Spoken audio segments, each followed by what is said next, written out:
नमस्कार। Unique news हेरेर बसिरहनुभएका सम्पूर्ण आदरणीय दर्शकबिनमा म ब्रह्मकुमारी यशोदाको ओम शान्तिको शीतल अभिवादन स्वीकार गर्नुहोस्। ब्रह्मकुमारीज राजयोग प्रशिक्षण केन्द्र दाङको तर्फबाट म ज्ञान सरिता कार्यक्रम लिएर उपस्थित भएकी छु। हामी यस कार्यक्रममा विभिन्न विषयमा रहेर आध्यात्मिक ज्ञानको चर्चा गर्दै आएका छौँ। हामीले अघिल्लो एपिसोडमा जीवनमा सुख शान्ति प्राप्त कसरी गर्ने भन्ने विषयमा चर्चा गरेका थियौँ र आज सुखका लागि सो अध्याय भन्ने विषयलाई जोड्नेछौँ। आज हरेक व्यक्ति यही भन्छ कि मलाई सुख चाहियो, फेरि पनि जीवनमा दुःख किन छ? सोचौं, समस्या कहाँ छ? समस्या यहाँ दुखी हुनमा छैन। समस्या तपाईको मनमा छ, जो सुख प्राप्त गर्नेको इच्छा राख्छ। यो नै सबैभन्दा ठुलो समस्या हो। तपाईमा सुखी बन्ने इच्छा छ, तर सुखी बन्ने इरादा छैन। इच्छा र इरादामा रात दिनको अन्तर छ। जीवनमा इच्छाको व्यापार त हुन सक्छ, तर इरादाको व्यापार हुन सक्दैन। इच्छाले हमेसा कमजोर बनाउँदै लैजान्छ, तर इरादा तपाईलाई उत्साहित गर्छ र अरू सशक्त बनाउँदै लैजान्छ। एक व्यक्ति आज भाषण गर्नको लागि मञ्चमा पुग्छ। ऊ आत्मविश्वासका साथ सभालाई अवलोकन गर्दछ। यदि उसको आत्मविश्वासमा नम्रता झल्किन्छ भने त्यो व्यक्ति अवश्य पनि एक सफल वक्ता हो। यदि उसको आत्मविश्वासमा नम्रता छैन भने त्यसलाई अहङ्कारको रोग लागेको छ भन्न सकिन्छ। यदि जीवनमा समस्यादेखि छुटकारा पाउन चाहनुहुन्छ भने त्यसको एकमात्र समाधान हो मृत्यु। शमशानमा गएर हेर्नुहोस्, त्यहाँ जति पनि मुर्दाहरू हुन्छन् सबै समस्यादेखि मुक्त हुन्छन्, सम्पूर्ण रूपले उन्मुक्त अवस्थामा हुन्छन्। कोही पनि समस्यामा छैनन्। अतः समस्या एक जीवनको प्रतीक हो, अर्थात् समस्या हुनमा नै जीवन छ र सही मायनेमा जीवनको निशानी हो। यदि समस्या नै छैन भने जीवन पनि छैन। बाँचुन्जेलसम्म जीवनमा समस्या त हुन्छन् नै। समस्या खतम त जीवन पनि खतम। जब हामी नै रहेनौँ भने समस्या कसरी रहन सक्छ? जीवनमा यदि समस्याहरू कम हुन थाले भने तपाईँ परमात्मासँग प्रार्थना गर्नुहोस्। यो प्रार्थना 2000 वर्ष पुरानो हो, जुन प्रार्थना आज हामीले गर्नेछौँ। हे परमात्मा, मलाई सन्तुलनको शक्ति दिनुहोस्। जो म बदल्न सक्दैन त्यसलाई हजुरको सौगात सम्झेर स्वीकार्न सकु। यदि बदल्न सक्छु भने मलाई यति धेरै हिम्मत र हौसला दिनुहोस् जसलाई म बदल्न सकु। मलाई यति त सुबुद्धि दिनुहोस् कि म फरक गर्न सकु कि कुन कुरालाई म बदल्न सक्छु र कुन कुरालाई म बदल्न सक्दैन। यो कुरालाई सोच्ने हो, एनालाइसिस गर्ने हो भने यही जीवनको सार हो, निचोड हो कि परमात्मा मलाई सन्तुलनको शक्ति दिनुहोस्। जो म बदल्न सक्दैन त्यसलाई हजुरको सौगात सम्झेर स्वीकार्न सकु। अब प्रश्न उठ्छ कि वास्तवमा जीवनमा जे पनि छ त्यो मेरो कन्ट्रोलमा छ त? मेरो इच्छाको अनुकूल भइरहेको छ? छैन। यस संसारमा हुने प्रत्येक घटनाहरू मेरो कन्ट्रोलभन्दा बाहिर छन्। मैले सोचेको जस्तो, मैले चाहेको जस्तो वास्तवमा केही पनि भइरहेको छैन। मैले यस घरमा जन्म लिनुपर्ने के यही मेरो इच्छा थियो त? के यिनै मेरा मातापिता हुन् भन्ने यो मेरो रोजाइ थियो त? न उहाँहरूले मलाई चिन्नु भएको थियो? के मेरो शरीरको लम्बाइ, मोटाइ, रङ, अनुहारको रूपरेखा, मैले बोल्ने भाषा, मैले पाएको धर्म, जात, मैले तयार गरेको हो। के म यी सबैलाई बदल्न सक्छु? अह, सक्दिनँ। मेरो सामर्थ्यभन्दा यो बाहिर छ। बाहिर छ भने त्यसका लागि म किन सङ्घर्ष गर्दैछु त? जब मेरो बसमा नै छैन भने त्यसलाई ईश्वरको सौगात सम्झेर स्वीकार गर्नुको अलावा अर्को कुनै विकल्प नै छैन। धेरै जसो मानिसहरू यसलाई बदल्ने कोसिसमा लागि परेका हुन्छन्। जिन्दगीमा तनाव लिएर हिँडेका हुन्छन्, जसको कारण व्यवहारहरू, जीवनका सम्बन्ध, जीवनको खुसी, आनन्द सबको सत्यानाश गर्न तुलेका हुन्छन्। आखिर किन? यदि बदल्न सकिँदैन भने ईश्वरको सौगात मानेर स्वीकार त गर्नुहोस्। यदि बदल्न सक्छु भने मलाई यति धेरै हिम्मत र हौसला दिनुहोस् जसलाई म बदल्न सकूँ। मलाई सुबुद्धि दिनुहोस् कि म फरक गर्न सकूँ कि कुन कुरालाई म बदल्न सक्छु र कुन कुरालाई म बदल्न सक्दैन। जिन्दगी एक निर्णय पनि हो र सम्झौता पनि हो। यदि म कसैसँग दुर्व्यवहार गर्छु भने मैले स्वयंसँग निर्णय गरेको छु कि मेरो साथमा उनीहरू पनि दुर्व्यवहार नै गरून्। यदि म सिगरेट चलाउँछु भने मैले स्वयंसँग सम्झौता गरेको छु क्यान्सर बोलाउनको लागि। यदि रक्सी खाएर ड्राइभिङ गरिरहेको छु भने मैले स्वयंसँग सम्झौता गरेको छु कि दुर्घटनामा ज्यान फाल्ने। जो मैले निर्णय गर्छु, जो म स्वयंसँग सम्झौता गर्छु, म त्यसको परिणाम पनि भोग्न तयार छु। यो त मेरो फैसला थियो। यदि म अरूको साथमा सत्य र सभ्य व्यवहार गर्छु भने मैले स्वयं निर्णय गरेँ कि कुनै न कुनै दिन म असल व्यक्ति बन्नेछु। म बिहानै उठेर योगा, ध्यान, प्राणायाम अथवा व्यायाम गर्छु भने मैले फैसला गरेँ कि म स्वस्थ र निरोगी जीवन जिउन चाहन्छु। हामी सबै एक फैसला लिँदासम्म मात्र मालिक हुन्छौँ। यदि फैसला लिइसकेपछि फैसला हाम्रो मालिक हुन जान्छ। हामी सबै फैसलाको अधीनमा हुन्छौँ। फैसला लिँदासम्म मात्र हामी स्वतन्त्र छौँ। फैसला गरिसकेपछि हामी स्वतन्त्र रहन्नौँ। फैसला हामीमाथि हावी हुँदै जान्छ। तासका पत्ताहरू कस्ता आउने हुन् त्यो हाम्रो हातमा हुँदैन, तर तास कसरी खेल्ने यो कुरा हाम्रो हातमा त हुन्छ नि। म संसार रूपी रङ्गमञ्चमा पर्फर्मेन्स दिन आएको छु भने संसारलाई हेर्ने मेरो दृष्टिकोण कस्तो छ? मेरो आत्मविश्वासमा नम्रता छ या अहङ्कार? यो मेरो निर्णय हो। मेरो निर्णयको प्रतिबिम्ब मेरो जीवन हो। भनिन्छ, जस्तो दृष्टि त्यस्तै सृष्टि, जस्तो सृष्टि त्यस्तै वृत्ति, जस्तो वृत्ति त्यस्तै कृति।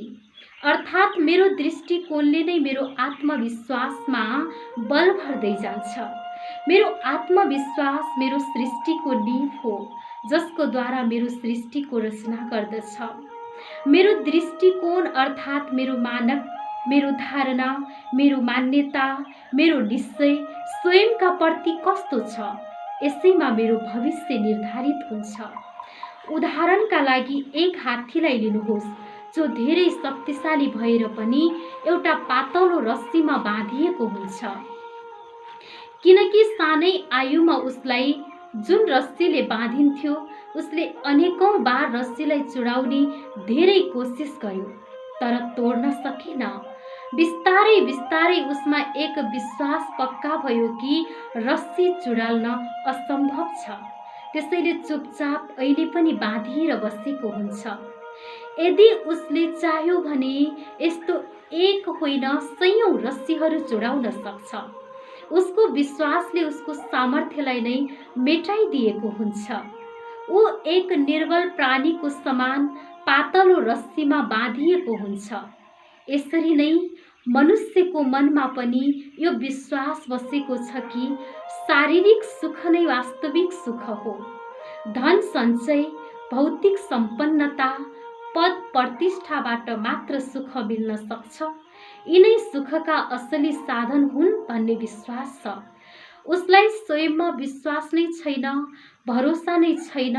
जहाँ उसको विश्वास छ, भरोसा छ, त्यो सबै एक न एक दिन छिन्न भिन्न हुनेवाला छ, नष्ट भएर जानेवाला छ।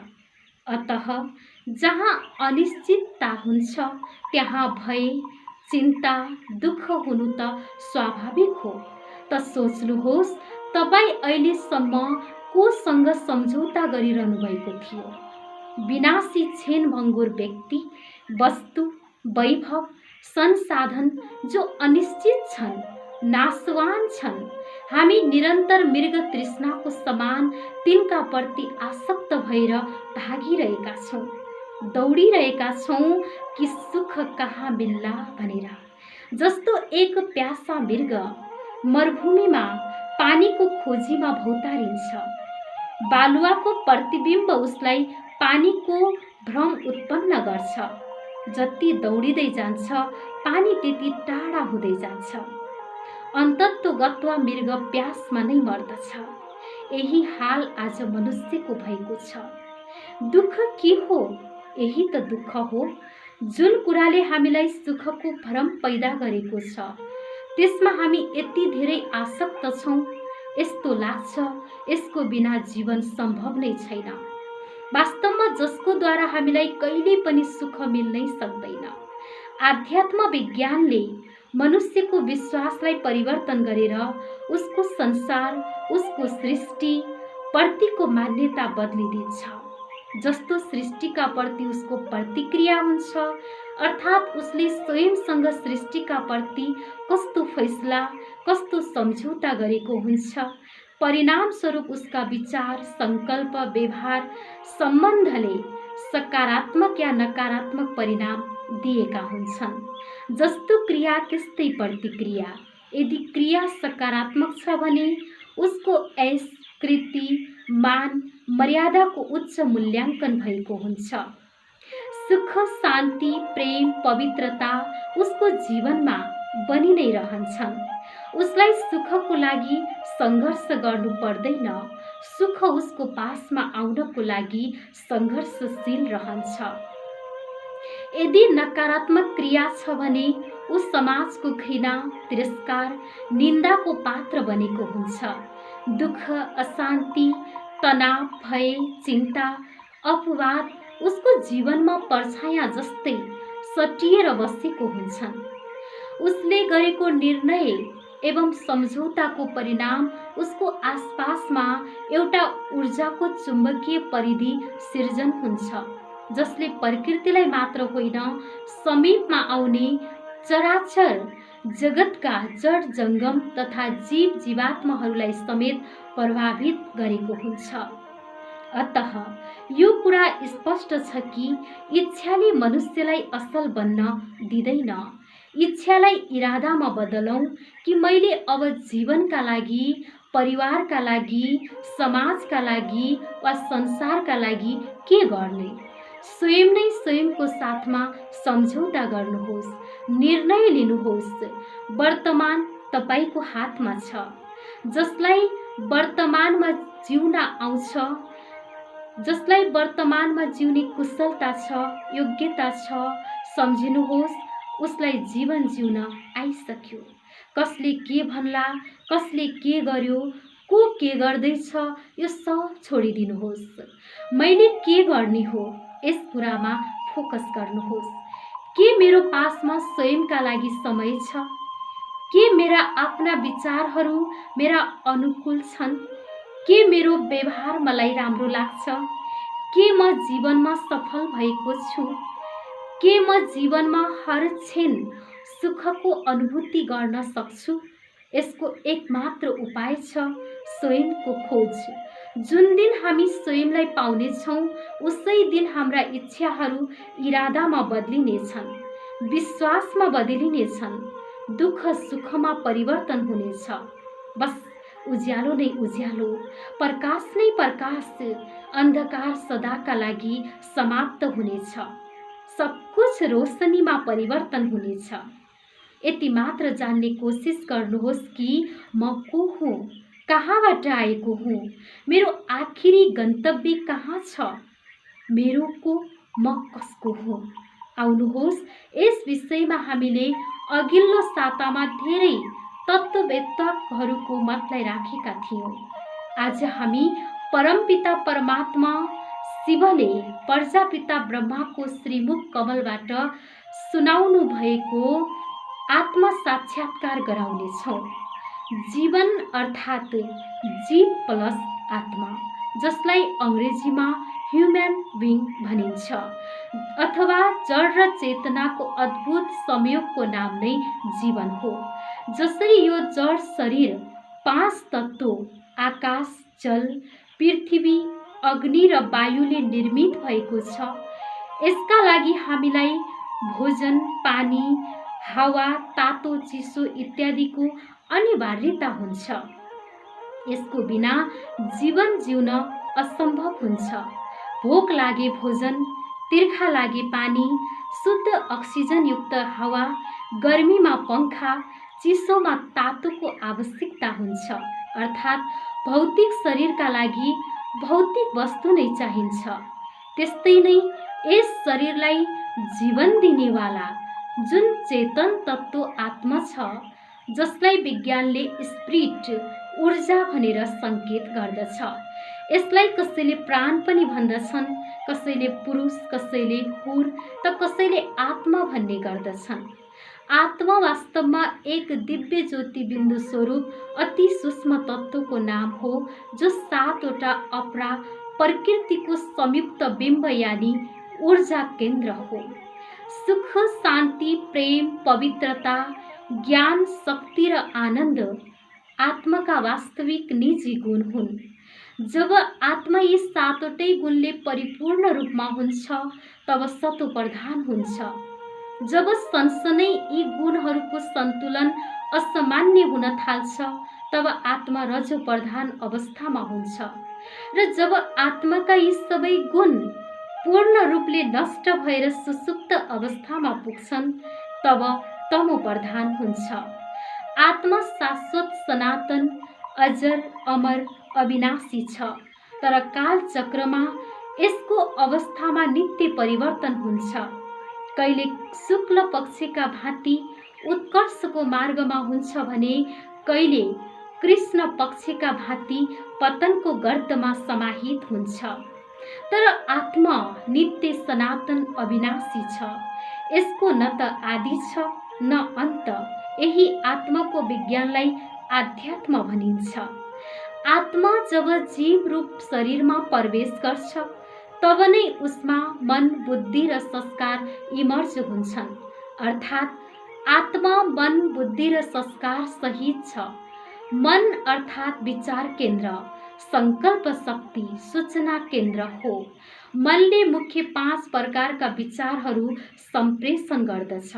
सकारात्मक विचार, नकारात्मक विचार, आवश्यक विचार, व्यर्थ विचार, श्रेष्ठ महान विचार। समाजमा मनका विषयमा अनेकौं उपमा दिइने गरिन्छ। मन एक शिशुको समान हुन्छ। मन बेलगामको खोडा हो। मन दोधारमा छ। मेरो मन त हिउँ झैँ पग्लिन थाल्यो, पानी झैँ बग्न थाल्यो, मेरो मन ढुङ्गा सरी छ, आदि। अर्थात् समय, देश, काल र परिस्थिति परिणाम मनका अलग अलग अवस्था हुन्छन्। अर्थात् मन शरीरका इन्द्रियहरू मार्फत सम्मोहित हुन्छ। जस्तो जस्तो समीक्षीकरण हुन्छ, त्यस्तै संवेदनाहरू प्रकट गर्ने गर्दछ। उदाहरणका लागि एक अबोध शिशुको हातमा धारिलो छुरा आयो भने पनि त्यसलाई खेलौना सम्झेर खेलिरहेको हुन्छ। उसलाई बोध नै छैन कि यसले मेरो क्षति गर्ने हो भनेर। ऊ निडर भएर खेलिरहन्छ। हामी यदि उक्त शिशुको हातबाट जबरजस्ती छुरा छिन्ने कोसिस गर्छौँ भने बालकको प्रतिक्रिया बेसरी रुन्छ। तब हामी युक्तिले बालकलाई कुनै चम्किलो आकर्षक वस्तुतिर उसको ध्यान डाइभर्ट गर्छौँ, तब उसको ध्यान उक्त आकर्षक वस्तुमा एकाग्र हुन्छ। तब उसले समातेको छुरालाई स्वतः त्यागिदिन्छ। ठिक त्यस्तै नै मनुष्यको मनमा राम्रा नराम्रा अनेकौं विचारहरूको प्रवाह निरन्तर बगिरहन्छ, तर उसलाई विवेकले दिशा दिँदैन तबसम्म उसको अवस्था बदलिँदैन। अज्ञानतावश खराब विचारमा पनि निरन्तर बग्ने गर्दछ। नकारात्मक व्यर्थ विचारको शिकार हुन्छ। विवेकको लगाम बिना मन बेलगामको घोडा जस्तै बेताल बेमेल हुन्छ। एक सामान्य मनुष्यको मनमा प्रति मिनेट 30 देखि 35 वटा विचार निरन्तर प्रवाहित हुने गर्दछन्। व्यक्ति एक दिनमा लगभग 50 देखि 60 हजार विचार उत्पन्न गर्दछ। मन त एक नदीमा बग्ने पानीको जस्तै निरन्तर प्रवाहित हुने गर्दछ। व्यक्ति नदीको प्रवाहलाई जबरजस्ती रोक्ने मूर्खता गर्दछ भने ऊ कहिले पनि सफल हुन सक्दैन। यसका लागि योजनागत तरिकाले नदीको पानीलाई दिशा दिनका लागि एक नहरको निर्माणबाट मात्र सम्भव हुन सक्छ। यसरी नै मनलाई पनि लक्ष्य उद्देश्य रूपी नहरको मार्गबाट दिशा दिएर त्यसको माथि नियन्त्रण पाउन सकिन्छ। हठपूर्वक मनलाई रोक्ने कोसिस भयो भने जीवनलाई नै अभिशप्त पार्न सक्छ। आज मानिस यही त गरिरहेको छ। ऊ मनको बेचैनी, तनाव, चिन्ता, भय, उदासी जस्ता विषादबाट उन्मुक्त हुनको लागि अनेकौं हठ क्रिया अपनाउँछ। जस्तै व्यसनको नशा, रक्सी पिउनु, गाँजा भाङको प्रयोग गर्नु, घरबारको त्याग गर्नु, भोकै बस्नु, निद्राको त्याग गर्नु, शरीरलाई अनेकौं कष्ट दिनु, यी सबै हठ धर्मिता मात्र हुन्। यसले कुनै प्रकारको प्राप्ति हुँदैन। यसले जीवनको नाश मात्र हुन्छ। यसले व्यक्तिलाई अकर्मण्यताकोतिर ढकेल्छ। अतः जीवनलाई उचित दिशामा उचित गति दिनका लागि हाम्रो विवेक एकमात्र साधन हो। विवेकको उचित प्रयोग नै जीवनको सही सो अध्याय हो। त्यसैले नै भनिन्छ व्यक्ति स्वयं नै स्वयंको मित्र हो र स्वयं नै स्वयंको शत्रु हो। जस्तो विचार र संकल्पको रचना गर्दछ त्यस्तै सृष्टिको रचनाकार बन्दछ। सुखको संसार बनाउँछ कि दुःखको संसार, त्यो उसको माथि नै निर्भर गर्दछ। मन युद्धको मैदानमा बग्ने वायुका प्रवाह जस्तै हो। उसलाई धर्म र अधर्मका, राम्रो र नराम्रोका, उचित र अनुचितको ज्ञान छैन। उसको काम हो प्रवाहित हुने। पक्षमा पनि हुन सक्छ, विपक्षमा पनि हुन सक्छ। यसले शत्रुको नाश पनि गर्न सक्छ, स्वयंको नाश पनि गर्न सक्छ। यदि विवेकको सही उपयोग भएन भने तसर्थ आत्माको दोस्रो महत्त्वपूर्ण शक्ति बुद्धि हो। बुद्धि अर्थात् निर्णय गर्ने, परख्ने, सम्झौता गर्ने, व्यवस्थापन गर्ने काम गर्दछ। भगवानले मनुष्यलाई विवेकलाई पनि 2 भागमा विभाजित गरेर दिनुभएको छ। भनिन्छ मनुष्यका मस्तिष्कहरूलाई पनि 2 भागमा विभाजित गरिएको हुन्छ, दायाँ मस्तिष्क र बायाँ मस्तिष्क। यी दुवैको अलग अलग कार्य हुन्छ। दायाँ मस्तिष्कले तर्क यानि लजिक, गणित, तथ्याङ्कको विश्लेषण गर्दछ भने बायाँ मस्तिष्कले भावना, संवेदनाहरूको प्रवाह गर्दछ। जीवनमा विवेकको सन्तुलन रहेन भने बिना लगामको घोडामा उल्टो बसेको सवारी जस्तै जीवन अनिश्चितताकोतिर भवरीमा घुमिरहन्छ, लक्ष्य पाउन सक्दैन। अतः मनबाट उत्पन्न भएका विचारहरूलाई सन्तुलित विवेकको मापदण्डमा व्यवस्थित गर्नु नै विवेकको सही सदुपयोग हो। बुद्धिले यदि कुनै पनि विचार र संकल्पलाई तर्कको तराजुमा राखेर गणितीय मापदण्डका आधारमा कार्य गर्न थाल्यो भने जीवन भाव शून्य, भावना शून्य हुँदै जान्छ। पशुत्वको प्रकृति देखिन थाल्छ। जीवन सदा अभाव, अपूर्णताको अन्धकारमा एउटा साँड अर्को साँडलाई देखेर जसरी आक्रामक हुन्छ, ठीक त्यस्तै मानवको जीवन निहित, क्षणिक स्वार्थपूर्तिका लागि कुनै पनि हद पार गर्न तयार हुन्छ। उसका लागि मूल्य, मान्यता, निष्ठा, पाप, पुण्यको कुनै अर्थ नै रहँदैन। भौतिकताको अतिवादमा पुग्दछ। त्यस्तै भावना बिना त समाजको कल्पना अधुरो छ। आमा बुवा, भाइ बहिनी, परिवार, समाज, राष्ट्रियता इत्यादि सबै भावनाको आधारमा टिकेको छ। यदि कुनै बालक आफ्नी आमासँग पिताको प्रमाण माग्न थाल्यो भने समाज, परिवार नष्ट हुँदै जानेछन्। यदि समाजमा बस्ने नर नारीले जीवनमा आफ्नो प्रकृतिका अनुकूल मर्यादाहीन कार्य गरेर विश्वासघात गर्छन् भने समाजमा जुन विश्वासको नीव छ त्यो सनसनै धाराशाही हुँदै जान्छ र सम्बन्धहरू मात्र सम्झौतामा सीमित रहन्छन्। तथापि यसको अर्को छोडा विवेक यदि भावनाको प्रवाहमा ओतप्रोत भयो भने पनि उसको निर्णय शक्ति शून्य भइदिन्छ।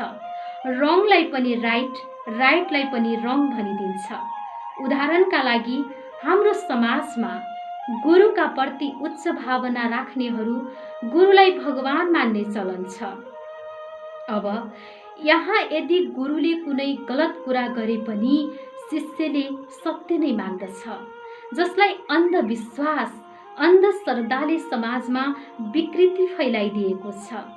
आज समाजमा यस्ता अधम व्यक्तिहरू पनि छन् जो स्वयंलाई भगवानको दर्जा दिएर आफ्ना अनुयायीहरूको साथमा भ्रमको खेती गरेर आफ्नो झुठो आडम्बरलाई जीवन्त राख्ने कोसिस मात्र होइन, त्यसको लागि कुनै पनि हद पार गर्न तयार रहन्छन्। अतः समाजमा सो विवेकको सही उपयोग भएन भने व्यक्ति या त नास्तिक भएर पशुत्वको व्यवहार गर्छ या भावनामा आएर अन्धश्रद्धाको शिकार हुन्छ। त्यसैले विवेक जीवनका लागि सबैभन्दा ठुलो शक्ति हो। यसमा सन्तुलन हुनु अति नै आवश्यक छ। अतः सन्तुलन नै जीवन हो। आत्माको तेस्रो शक्ति हो संस्कार। संस्कारलाई अर्को भाषामा अर्धचेतन मन अथवा सञ्चित विचारहरूको भण्डार पनि भन्न सकिन्छ। मनुष्यका संस्कारहरू पनि 4 प्रकारका हुन्छन्। पूर्व जन्मको संस्कार, वंशानुगत संस्कार, कम्पनीगत संस्कार, विल पावर संस्कार जस्तै शान्ति, निर्भयता, प्रेम, आनन्द, ज्ञान, पवित्रता। मनुष्यका यिनै संस्कारले अघिल्लो जन्म, उसको भाग्य, कर्म सबै निर्धारित गर्दछ। धनी, गरिब, उच्च नीच, मानसिक, बौद्धिक, शारीरिक सामर्थ्यमा पनि प्रभाव परेको हुन्छ। मनुष्यको व्यक्तित्वमा यसको ठूलो प्रभाव हुन्छ। मनमा उत्पन्न भएको विचारहरूलाई बुद्धि शक्तिको निर्णय पश्चात आत्माले यस शरीरको द्वारा त्यसलाई कर्ममा परिणत गर्दछ। सो कर्म बार बार दोहोरिँदै जाँदा मनुष्यले गरेको कर्म उसको आदत, स्वभाव बन्न पुग्छ। यसैलाई संस्कार भनिन्छ। यसलाई अर्को भाषामा वृत्ति, मनोचेतना पनि भन्न सकिन्छ। यी संस्कारहरू अर्धचेतन मनमा स्टोर हुँदै जान्छन्, जसले मनलाई प्रभावित गर्ने गर्दछन्। यो प्रक्रिया एक चक्रीय क्रमको निर्माण गर्दछ। यस प्रकार आत्माले मन, बुद्धि र संस्कारको द्वारा यस शरीर रूपी गाडीलाई सञ्चालन गर्दछ। विज्ञानले पनि मान्दछ र हाम्रा उपनिषदहरूमा पनि यो कुरा स्पष्ट गरिएको छ कि आत्मा माताको गर्भमा 3 महिनामा प्रवेश गर्दछ। जब आत्मा आमाको गर्भमा प्रवेश गर्दछ तब आत्मामा रहेका यिनै संस्कारहरूको शक्तिको आधारमा स्थूल शरीरका समग्र प्रणाली विकसित हुन्छन्। जुन गुण र शक्ति कमजोर हुन्छन् त्यस गुण र शक्तिसँग सम्बन्धित प्रणाली पनि कमजोर हुँदै जान्छन्। जस्तो गुण पोषक ज्ञान तन्त्रिका तन्त्र प्रणाली, पवित्रता, छाला एवं कर्मेन्द्रियहरू, शान्ति श्वास प्रश्वास प्रणाली, प्रेम रक्त सञ्चार प्रणाली, सुख पाचन प्रणाली, आनन्द प्रजनन प्रणाली, शक्ति मांसपेशी तथा हाडहरू, सबै गुण उत्कर्षण प्रणाली। यसै कारणले हरेकको शारीरिक बनावट, शारीरिक क्षमता भिन्न भिन्न हुन्छ। आत्मा यस शरीरको मुख्य भाग मस्तिष्कको अग्रभाग पिट्युटरी ग्ल्यान्डको सम्मुख अर्थात् भिरकुटीको बीचमा निवास गर्दछ। आदि सनातन धर्ममा यसै स्थानमा टीका लगाउने प्रचलन पनि छ। टीका लगाउनुको अभिप्राय आत्मसम्मान हो। आत्माको वास्तविक स्वरूपमा स्थित हुनु नै टीका ग्रहण गर्नु हो। विजयको प्रतीक पनि टीका हो। श्रीमद् भागवतमा यस शरीरलाई पनि क्षेत्र भनिएको छ। जुन क्षेत्रको अधिपति राजा स्वामी आत्मा हुन्छ। जब शरीरका सम्पूर्ण इन्द्रियहरू आत्माको अधीन हुन्छन् अर्थात् उसको सो राज्य यथावत विधिवत चलेको हुन्छ अथवा आत्मा इन्द्रियहरूको प्रभावदेखि मुक्त हुन्छ र कर्मको प्रति आसक्त पनि नष्ट भएको अवस्था हुन्छ। यसैलाई स्थित प्रज्ञा कर्मातीत अवस्था भनिन्छ।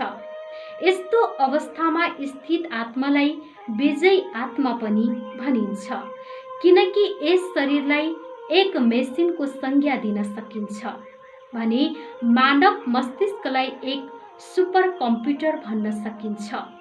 आत्मालाई अपरेटरका रूपमा जान्न सकिन्छ। आत्मारूपी अपरेटरले मस्तिष्क रूपी कम्प्युटरको माध्यमबाट शरीर रूपी रोबोटलाई चलाउने काम गर्दछ। सारांशमा भन्नुपर्दा राष्ट्र, समाज, परिवार र व्यक्तिको जीवनको व्यवस्थापन लगभग एउटै मापदण्डमा सुव्यवस्थित हुन सक्छ। राजा योग्य त राष्ट्र, समाजसेवी निष्ठावान त समाज, परिवारको मुखिया योग्य त परिवार एवं व्यक्ति योग्य त जीवन भनिन्छ। यदि गाडी चालक योग्य छ र उसको नियन्त्रणमा गाडी छ भने सुगमताका साथ गन्तव्यमा पुग्न सकिन्छ। यदि गाडी चालक नियमको विरुद्ध भएर लापरवाहीले गाडी चलाउँछ, उसको नियन्त्रणमा गाडी छैन भने दुर्घटना त हुनु नै छ। अङ्गभङ्ग हुने डर, अकालमा मृत्युको डर त बनिरहन्छ। साथमा उसले अरूलाई पनि नाहकमा मृत्युको शिकार बनाउनेको निमित्त बन्दछ। जो गाडी चालक नशापान गरेर वा लापरवाहीले नियमको विरुद्ध गएर गाडी चलाउँछ भने परिवारका सबै सदस्यहरू उसको चिन्ता गर्दछन्। ठिक यसै गरी आत्मालाई यदि स्वयंको महत्त्व, स्वयंको कर्तव्य एवं स्वयंको ज्ञान नै भएन भने जीवन रूपी गाडी पनि अनिश्चित हुन्छ। जीवनमा चिन्ता, भय, उदासी, अनेकौं दुर्घटना परिस्थितिहरूको सिर्जना हुन्छ र हामी नर्कको यातना भोग्न बाध्य हुन्छौँ। जो आत्मा जय हुन्छ, जसले जीवनको महत्त्व जानेको हुन्छ, साथसाथै जीवनको लक्ष्यलाई पनि निर्धारित गरेको हुन्छ, जसको जीवनको गन्तव्य स्पष्ट छ, जसलाई जीवन सरल लाग्दछ, त्यो आत्मा जीवनको साँचो सुख आनन्द प्राप्त गर्न सक्छ। हवस् त आदरणीय दर्शकबिन, आजको हाम्रो आध्यात्मिक चिन्तन यति नै। अर्को सोमबार फेरि तुलसीपुर रजिउडा दाङको यस युनिक न्युज युट्युब च्यानलमा कार्यक्रम ज्ञान सरिता लिएर आउने नै छौँ। तबसम्मको लागि म ब्रह्मकुमारी यशोदा बिदा माग्छु। ओम शान्ति।